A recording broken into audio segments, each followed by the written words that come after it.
Well, I'm going to get us started because I want to give our presenters enough time to present and then have you all ask questions. And so let's just dive right in. Our first presenter is, oh, and let me make sure I'm still recording. Yes, I'm still recording. Good. Our first presenter is Terra Calamari, and she is with CPS, and she has been teaching in birth to second grade for 5 years. And she's been 3 years, or they have been, because I don't know what your pronouns are, forgive me, with Maria Saucedo, tell me if I'm pronouncing this right, Maria Saucedo Scholastic Academy. Oh, good, got it, That's okay. Right. All right, welcome, Terra. Okay. Okay, I'm gonna share my screen for you guys. I'm a Google Meets gal, so hopefully I do the Zoom stuff right. Okay. Okay, so for my presentation, I was just gonna kind of take you guys through what we do in my class. I teach a blended pre-K class. A lot of my students are also emergent bilinguals, so we use a lot of visuals that kind of serve the purpose of supporting our learners with disabilities, but also the students who need language support. So pretty much like everything we do kind of has like a visual piece to it too that we're presenting. So at the beginning of class, we show this every day that shows the kids what they're going to need during their large group, and then later on in the day what they're going to need for their small group. So, and you know, it's in Spanish and English. The Spanish is in a different color. And then I also have like a social story and a first then board that are digital that I wanted to share. So this one previously had some student pictures in it, but you know, for most of these visuals for students who need them, we provided like a hard copy at home, but then also we're using these digital copies as well. So like when I work with a student, I present this and we read it at the beginning of every session. So it just, you know, tells her what she's gonna do. I deleted out like her pictures that were personal. You know, this child in particular loves to touch her iPad all the time. So my iPad's gonna stay on the X. You know, I can press the microphone button. I don't press these other buttons. And then I also made these like little, so these we cut out so that, you know, they could have the visual reminder like on the table for her as well throughout the activity. I only touch the microphone button. And then I don't know if you guys are familiar with Jamboards, but we use a lot of those as well. Mainly just for the fact that you can like easily manipulate. So like my students aren't really accessing the Jamboards, we just are, because they're really easy to like manipulate and drag things around. So here's a first then board. Or like the student can choose the reinforcer that they want. We do a lot of videos. This particular student loves the story Honey Penny for my creative curriculum users.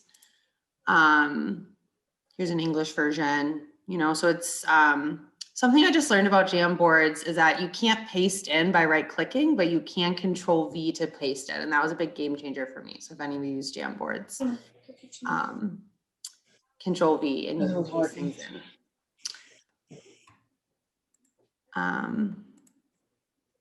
So then once we're into class, this is our daily schedule.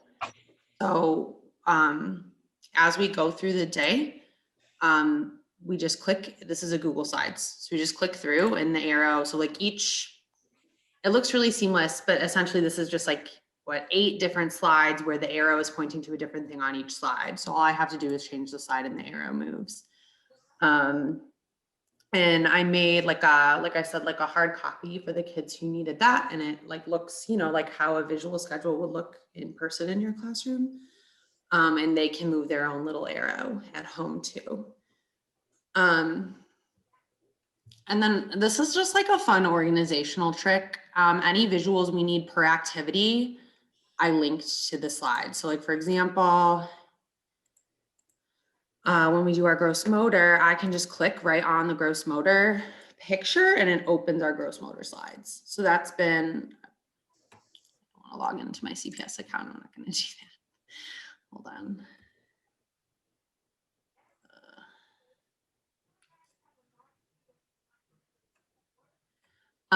But yeah, it should. Yeah, so like this links right to all of our read alouds, which is just like handy. I know we all have like a million slides open all the time. So this has been really helpful for that because like instead of having all these slides open at the beginning of class, I just like can very quickly open them as needed. And this is kind of the next thing that I wanted to touch on is that we've been making Google Slides of all the books we read. So we take pictures of the pages of the books and make a slideshow. And I don't know if everybody's students use iPads, but ours do. So like they have an iPad at home and they're great. Like they're very user-friendly for young kids, but the one major problem is that they don't have a lot of control over their view unless they're pinning the teacher. So if I'm reading a story and my co-teacher's popping in to give language support in Spanish, my student's view has just changed and they're no longer looking at the book, they're looking at my co-teacher who doesn't have the book.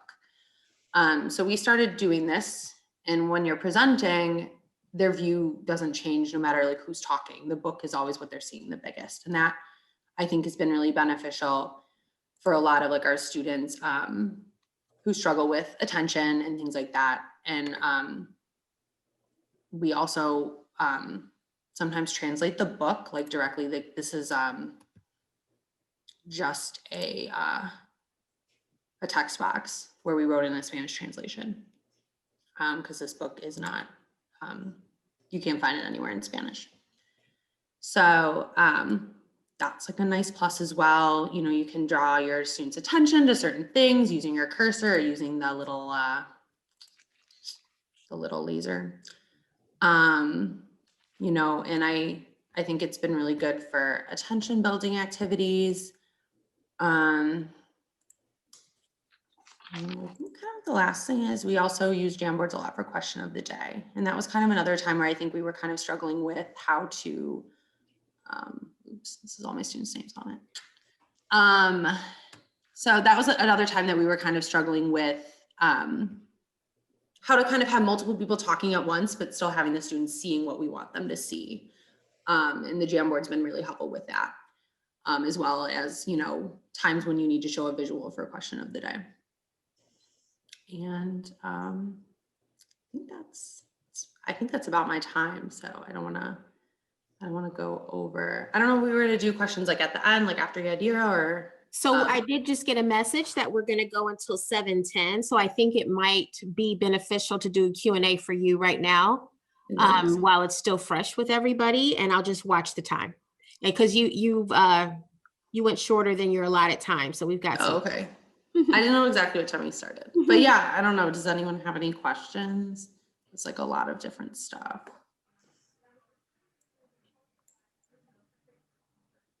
Anything you wanted to see again? Make sure you unmute yourself because I can't see if everybody's talking. I can't see everybody in one view. So do you use mainly just Jamboard for like activities with your students?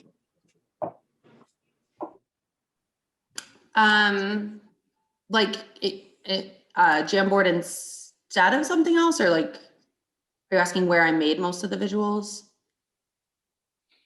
Well, yeah, I see that you made most of the visuals on Jamboard. Is there other programs you use for like your remote learners? Like some, my coach showed me, Epic Book it was hard for me to try to read the book, and I may not necessarily be able to scan the book.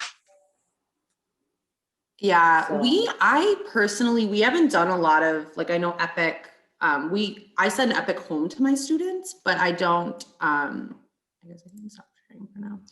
I send Epic home to my students, but we don't use it like when we're reading stories. And I think for me, I like just having the slides. I know some people also use like a YouTube video of their story, but then you're having to pause and play and like drag the little cursor along to get to the page you want.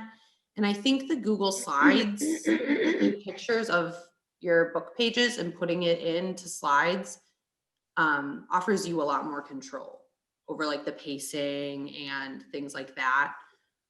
Also the view of it, right? Sometimes on YouTube, they like zoom in and things like that. I personally don't use Epic like during my synchronous instruction, but the kids do use it during their like asynchronous time.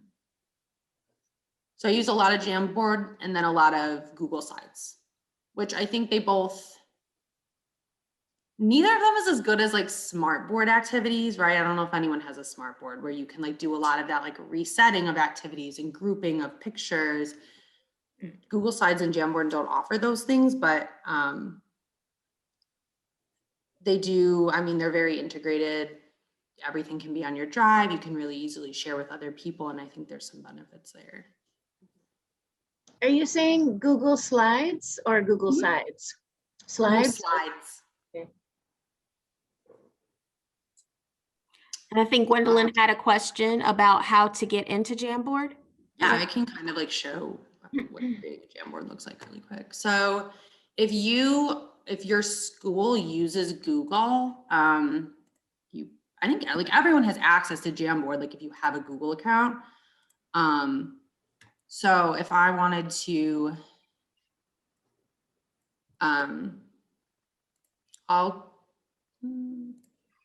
sorry. So this is my Google account. I can create a new Jamboard just from here. Right, so it shows up right there, Google Jamboard. I don't know what the website is. Let's see, jamboard.google.com. And this is my blank Jamboard. And so you can do all sorts of things like the first Jamboard I made, I think, you can put in a text box. Oh, there we go. You can type something, so I can type first. You can draw different shapes. There we go. So you can put in your square for your first then. And then if you want pictures, like I said, you can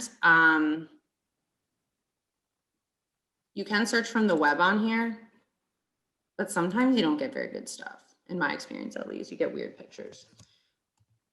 So this would be a really fast way to put a picture in, but say like you want like a really specific duck picture, you can always search, like go into Google, copy it and paste it into your Jamboard by doing Control-V. You can't paste it by right-clicking. So this is kind of like creating a PowerPoint for the kids. Yeah, it's really, I mean, so Google Slides is more like, there's not a whole lot of differences between like Google Slides and Jamboard if the teacher's the one manipulating them always. One benefit to Jamboard is you can give it to your students if you wanted, and they could put stuff on it too, and everybody could see it at the same time. Oh, okay. I don't do that. But maybe for kinder, like maybe they would be able to kind of start having like some more autonomy in that way and like putting a picture in or typing a word in. Mm-hmm. But yeah, I mean, it is pretty similar to creating a PowerPoint. It's a lot of the same features and a lot of the same things. Okay. Terra. So I came in while you were you had a book up. How do you bring up the books? So we make these slides. So if let me share again. So what we do is we use Creative Curriculum in CPS.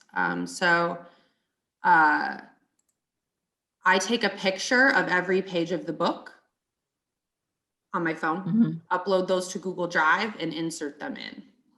So this is just a picture of every page of Dog's Colorful Day. And then like what I was saying was when you present it, it kind of controls what the students see a little bit better. And it's just so awkward to like hold up a book, I think, hold up a book and make sure that you're on the, you want your kids to see your face, you want them to see the book too. It's really hard. So I don't even hold up the book anymore. I mostly just read off the slide. I know my kids can see my face, they can see the book. And you know, like I said, you can kind of use the cursor to be like, oh, like, look at what one spot does he have? It's right here. He has a black spot right now. Things like that. So I'm my Sika does like, that's my paraprofessional. This is like 50% of his job now is making these slides for me. So you copy each page of the book, and then I'm talking about when you want to read a book using the screen, which I really like that idea. Yeah. That you're saying that you copy each page and then go from page to page and read the story. So yeah, I share my screen, like how I'm Yes. doing right now, right? And then yeah, so if you go into present mode, you just click through. I read this page, and then you know, I can go to the next slide like that. Does that answer your question? Yes, I have another question. Yeah. Where is present mode? Is it at the top? Do you wait, the present mode on Google Google page? Slide or present mode on? Well, it depends When which you you just use. showed. It depends if you're using Zoom, Teams. Like my school, we use Teams. We don't use Google, we use Teams. So it depends. So Yeah, on Google Slides to present, you click, it's in the top right. But yeah, if you're talking about just sharing your screen, it depends what like video conferencing platform you use. Do you Okay. use Google Meet? Because I could show you on Google Meet. Well, I guess I really Say can't. again? Like, can I share Google? I can't, I don't think. What do you use when you teach, like Zoom or Google Meet? Or Teams? Well, I haven't, I have just been on the screen myself, or the teachers are on and the children are on. So we have a Zoom class. Okay, it's on And Zoom. so I wanted, yes, it's on Zoom. So I wanted to find out how, one of the teachers I've seen, as I observed, had a book. Children could see the book, and she was reading the words as they watched the each page of the book. And I was thinking that that's what, you know, when I came in on the screen with you, I thought that's what that was, but it really wasn't. It was. Yeah, I think we were talking about like, it might have been like a YouTube video or something, which some people use, but I think this is, I think the slideshow's a No, it little. wasn't a YouTube video. It was, she was reading the book. The teacher was reading the book, but she had the book on the screen, like she shared the screen with the do you use Teaching Strategies? Because the Teaching Strategies Yes. has some of their books online available, because I've done it. The books that are available on the Teaching Strategy system, I'll read the book, you know, Okay. sharing, or like my coach showed me a link that's also for books called Epic. So Okay. that's Epic is a probably what it great was. one. Oh, I fell in love with it. Yeah, Epic is awesome. So is it I can- Epic, the kids who- epic.com or Epic? How do you get to Epic? Epicbooks.com, I'm pretty sure. Books.com has Epic on it? Yes. Also, if any of you work in CPS, Bookflix is, CPS is or no, it's not Epic Books. What is it? Get Okay. Epic, maybe. Wonderful. Getepic.com. I'll put it in the chat. Okay. And then there's another one called Books with a V. Books. Yes, that one is like interactive. The picture books are moving. That one's really fun and very engaging. My kids do not like books, and now they do because of books. Books. That's all it says. Books. Books. With a Wonderful. V. I put them both in the chat. And then, yeah, CPS does have a Bookflix subscription, if any of you work for CPS. Oh, I see. Thank you. I don't see the chat. Thank you, everybody. Oh, it was to everybody. How do I send it to just our group? Maybe? It only went to us, like whenever we're in a breakout. It no does one just else go can see to. it. Yeah, it's just everybody in here. Thank you so much. That was really Yes. cool. Like, I'm gonna have to check out Okay. that books. I don't even teach, and I'm like, that I just. gotta look at the sounds books because I'm looking for more literacy places. Okay, books, interactive.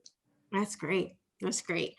Okay, so let's move into our next presentation. And our next presenter is Yadira Bernadac. Did I say your name right? Yadira Bernadac. Oh, yay, I'm getting it good. All right, she's been in they have been in, I'm trying to get better, guys. Birth to second grade for 5 years. And she's been at Pilsen Community Academy for 2 years. Yadira, take it away. Yes, hello. I'm super excited to be here with you all. Mine is specifically on behavior management and virtual incentives. When first starting our lovely virtual, I could not figure out how I was going to do incentives. Usually in the classroom, I have a treasure box. You can have lunch with the teacher. You can have extra recess time. So I was trying to figure out how can I motivate my students online visually, and yeah, just to be able to motivate them. So I did a lot of diving on Pinterest, on following other teachers in Chicago, all over actually. And I found, let me go ahead and pull it up, this amazing, here we go, incentive online called Jars of Stars. So I specifically use Google Slides. I love Google Slides. I think they're super easy. They're always there. I just click my present button and boom, it's there. So this is when I first introduced it to my students, super excited about it, told them how we're going to earn our stars whenever we, do something, we're going to get a star. So here's mine. I went through this, like students can earn stars every day for staying on task, arriving on time, participating whole group. Participation was a big one, and showing kindness online. So making sure that you're on mute. Students can trade in their stars for incentives. Like I only provide 3 at a time, and then we switch them out. So this one is you can introduce your family pet, have free choice during one of our asynchronous times. So during Grass Kids, they could do free choice. So on and so forth, or a free homework pass on one of their homework assignment for the week. And when we're working on how you can get these stars, every single morning during our morning meeting, we go through our Google Meets expectation. So raising your hand, cameras on, participating, showing kindness, being on time was a big one too. So every single time we would come in, I'm like, oh my gosh, you're here on time. Here's a star for you.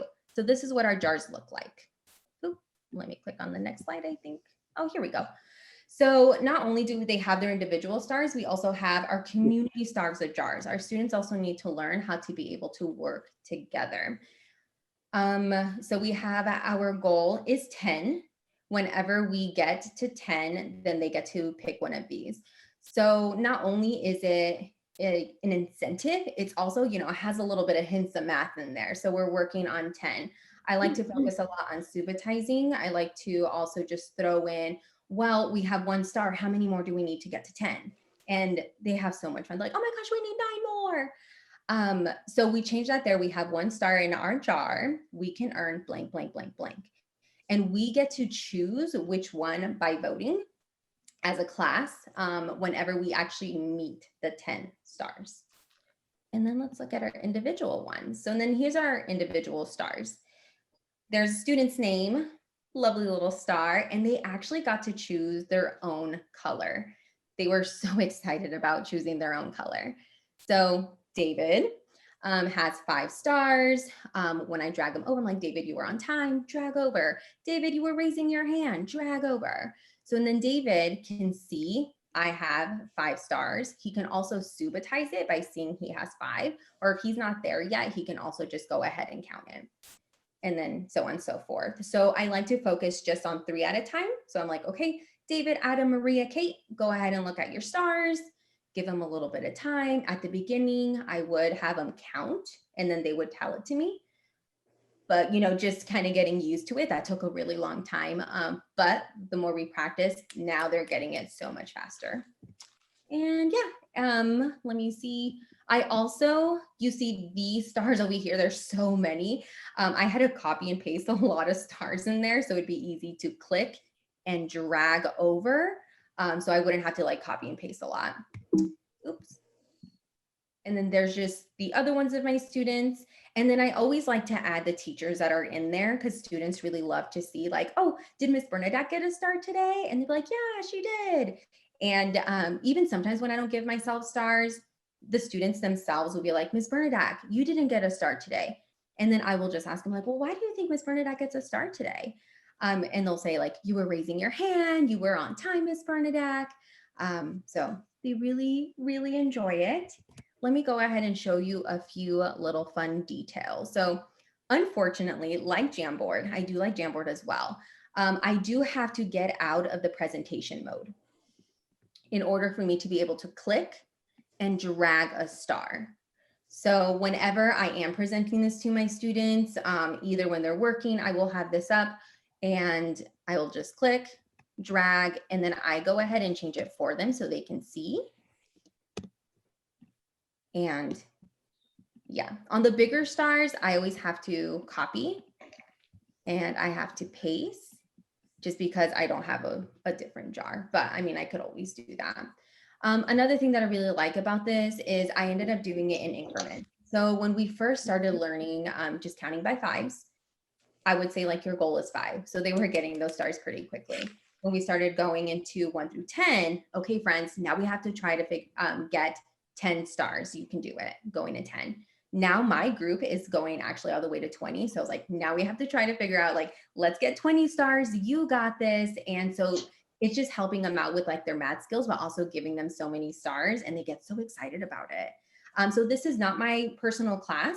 My personal class right now, actually, some of them are up to 30. They're super excited about saving them. They're super excited about wanting to get 1,000,000 stars. And I do have times throughout the day. I like to show them their stars of jars at least twice a day. Sometimes I forget because teacher life, we just have to sometimes keep rolling on things, but they will always stop me every single day if I forget to show them twice. Like, Miss Bernadac, can we see our stars of jar? And I'm like, of course. So yeah, something fun, something incentive. Does not take a lot of your time, and it's something that you can do completely virtual. We are going actually back in person on Monday, and I do have 2 kiddos that are coming. And some way that I am trying to make this more interactive is we have a giant board. If a student is doing a great job, I actually will have them personally go and click on a star on our giant Promethean board and drag it over themselves. So then they have that physical touch of I'm earning this star. So I'm super excited to get this implemented when things, get a little bit more back to normal, and then students can go ahead and start dragging it themselves. And that's all I have. I hope you enjoyed. Thank you. Deb, were you asking if the age group was for referring to VOOCs, or were you asking about this particular concept in the chat? I was asking about this particular concept. What age group were you using this jars of stars with? I use it with kindergarten. Okay.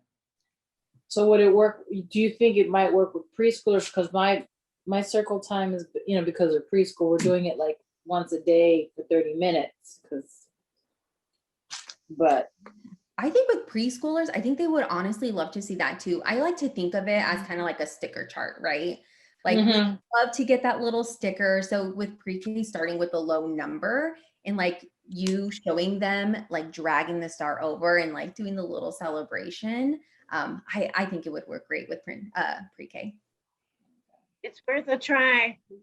Right, exactly. yeah, and I think one of them, because my big thing is eating. Yeah, don't eat while we're on Zoom on our meeting, please. You make me hungry. And I was so starving too today. With my schedule, I just got home really hungry. Yeah, when I be doing my meetings, there's always at least one kid, even though my circle time, my read aloud with my kids are 11, there's always one like munching on a donut or, I'm like, oh gosh. And I don't mind as long as they're engaged. But I do have one student that looks grumpy every time the camera's on, like her mom turns the camera on and there's her grumpy looking face. And then her mom gives her all of the answers and tells her what to say to us for every little thing. Like, it's like, okay, what do you see here? And she looks at her mom and her mom tells her, a spider. And we can hear her mom just telling her what to say at every moment, at every turn. It's very frustrating. I And then- call, excuse me, I go ahead and say, Mom, it's okay to let her answer this time. Good answer, You said Mom. that. You're very good at kindergarten, or you're very good at preschool. You are doing so excellent at kindergarten. Now let her have a chance. Yeah, actually once said, your mom already went to school, it's your turn. Your mom already knows how to count, it's your turn. You know, and then today we actually told mom, because mom turned the microphone off, so then we couldn't hear the child. We couldn't hear her interacting with us. So once the microphone got turned on again, we had to get mom's attention and tell her, Mom, don't turn off the microphone.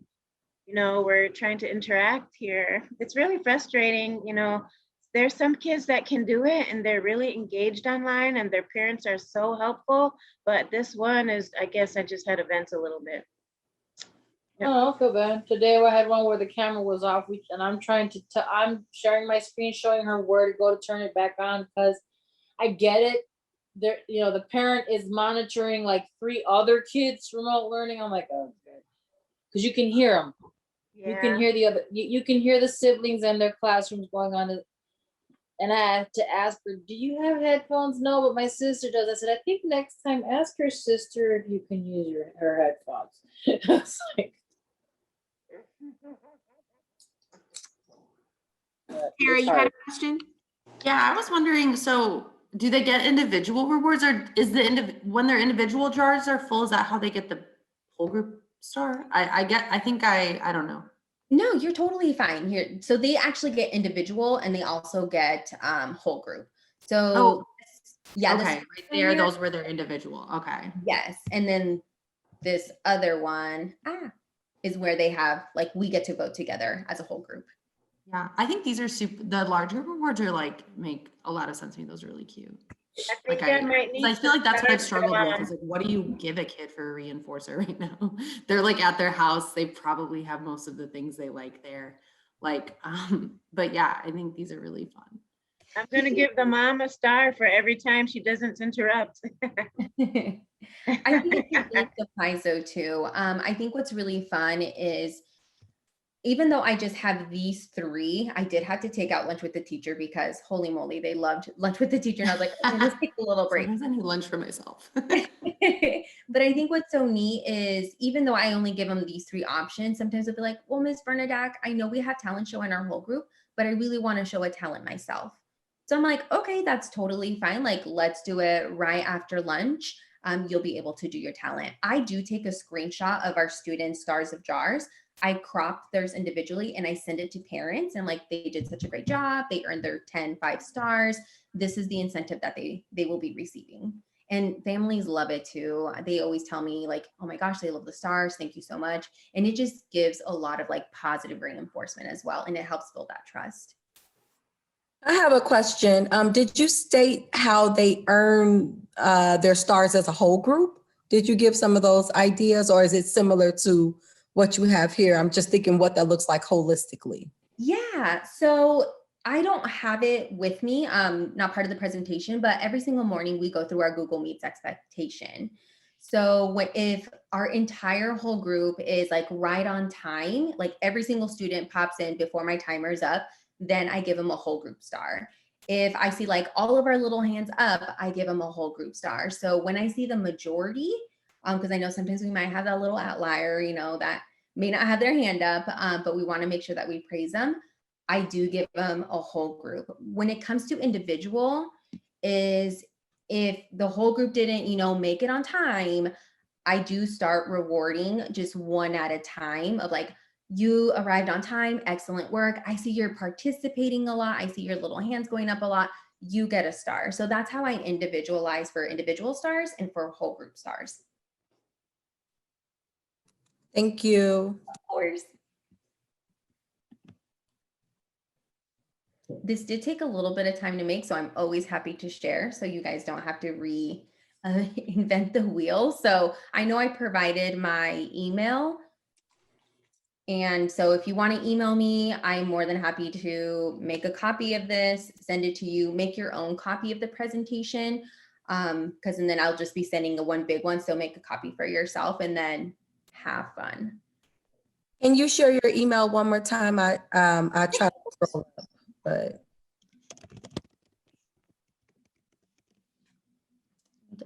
There it is.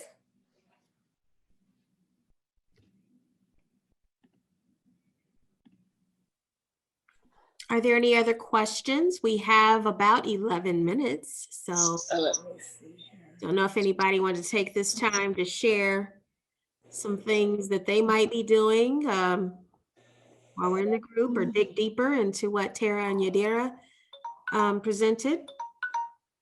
Here's my timer that was going off. You guys were very efficient. Thank you. Gotta be. I would like to share something because we have the same situation with some parents give the answers for the children, because to the parent, the right answer is more important than the process. And they really don't understand that in preschool, early childhood, we want the children to figure out the answer. And we just scaffold or give them hints and encourage them and give them time to answer. So, you know, a lot of parents, like if you have an answer, and some teachers, you haven't answered in so much time. Okay, we'll go to Johnny. We'll come to you later. So sometimes the parents need to understand, because they don't, that we're not so much concerned about the correct answer as we are allowing the child to figure out what the answer is. If the child says, if I have a red apple and Johnny has a red apple, how many apples are there? If the child says 8, we'll say, try again. You think it's 8? Let's see. So we go through our process. We'll put, here's a red apple. Here's another red apple. How many apples? So they may know 2 apples when they see it, they may not. We're not concerned about that. We're teaching them something. How many apples is this? 1. How many is, what goes after 1? 2. This 2 apples. So if Johnny has 1 and you have 1, that's 2 apples. So if a parent, if we take the time sometimes just to say this much to the parent, we just want to give you an example of what our teaching process is and why it's important for you to wait for the child to give even the wrong answer, because that's the process of learning how to get to the correct answer. So I just want to suggest that maybe a block of time should be set out in some of our Zoom virtual teaching, just to give a parent 5 minutes to understand why it's important to let the child give the answer, even if it's not the correct answer.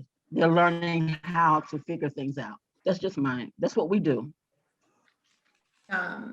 My team and I made videos that the parents watched during asynchronous time about like that, strategies like wait time, strategies like how to do independent reading with your child, things like that. And I'm not gonna say it solved the problem because it didn't, but I do think it was helpful. And it was also helpful for us to kind of look at some of those strategies, right? Like, what do we do in the classroom? And like, how can we, you know, put that into terms that a parent understands? And like, now we have this video that even when we're not doing remote learning, that we're able to share with parents. And I think that was helpful. And in not, you know, kind of using that like really valuable synchronous time that you might have with those kids.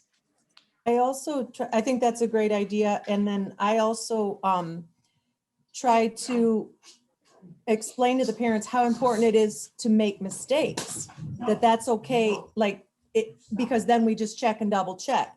And I actually purposefully try to make mistakes. I teach kindergarten, I'm not preschool, but I try to make mistakes in front of the kids. And because a lot of them will just, I'll go, what do you think? Do you agree with me or you disagree? And they're all like, yeah, I agree with you because you're the teacher and I'm not really listening. I'm not really paying attention. And we do that, like the hand sign so that we can see, you know, like I'm thinking with you, or I disagree. We'll do like that. Or like, I agree with you, but I have something else to say.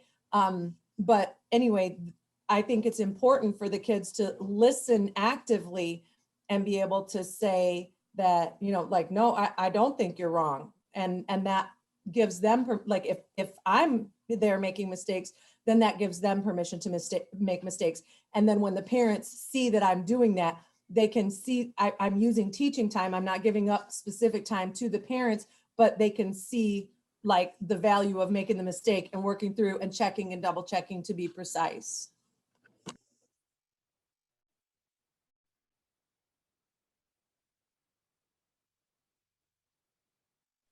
This is all very interesting. I'm curious. How do you incorporate play remotely? Anybody have like how are you incorporating that? Well, I have baby yoga. I have children yoga cards. Uh-huh. Oh, really? So a couple of times, you know, they'll laugh because I'm like, okay, you guys are gonna have to do this position because I don't have that center of gravity anymore, and you're gonna see teacher go whoop. Okay. We do like songs. Yeah, we do songs like, you know, 5 little hot dogs frying in a pan. And then the couple of kids that are virtual, we just set the computer in the middle in between the rest of the kids. And then we include them as though they're one of the hot dogs. So when it's time for them to get hot in the pan, we just point at them. Everyone is singing and jumping around together. They're at home jumping and still interacting. When it's their turn to sit down, they sit down. When it's their turn to pop back up, they pop back up. That's how we've been playing, like doing a lot of songs and moving around, songs and movement. But I'm open to more ideas about how to play with the children online. I always use a lot of games in my classroom, like turn-taking games, like, and this is not great, but it's something. We do a lot of playing those games remotely. So like I have the game and we work on like turn-taking and we work on asking for turns and we work on like taking the turn, and they're kind of more directing me, but also like kids like to watch those videos on YouTube of other kids playing with toys. I don't know if anyone else has seen any of those videos, but yeah, it's something children do. So, you know, and we also do some free play, like where we just kind of like are there and like we have toys and then they bring their toys and we just talk about our toys, and like maybe we're all kind of, it is hard to like get to like cooperative play, but there are a lot of opportunities to do parallel play, I think, and to observe and imitate. And I teach mostly 3-year-olds, so I think our hope is that, like, you know, we're getting them those skills, we're getting those skills solid, and you know, they'll hopefully get to return in person soon and do some more cooperative play. But I think games have been helpful for sure. Like I have a lot of favorites if anyone wants some. Well, at first we had someone that was able to drop off material to the kids, and they did that for the first 4 weeks when we were first closed up because of the pandemic, but they're not doing it anymore. But when they were doing it, we had like blocks dropped off to the children and dominoes, and then we could play with the kids actually like one-on-one or in a group. For instance, I played a game, I took a turn and the other child took a turn rolling the dice and counting. Let's say they got 4, then they would put 4 cubes in the cup, and then whoever would fill their cup up first was the winner. So that was a good game that we could play that showed counting and taking turns, social kind of skills.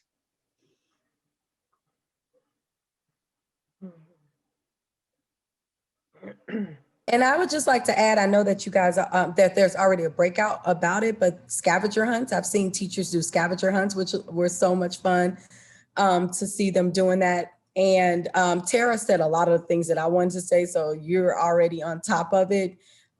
With that parallel play is so key. So having those materials and playing with them at the same time and talking about what they're using. And then also Raquel also mentioned that the materials being dropped off.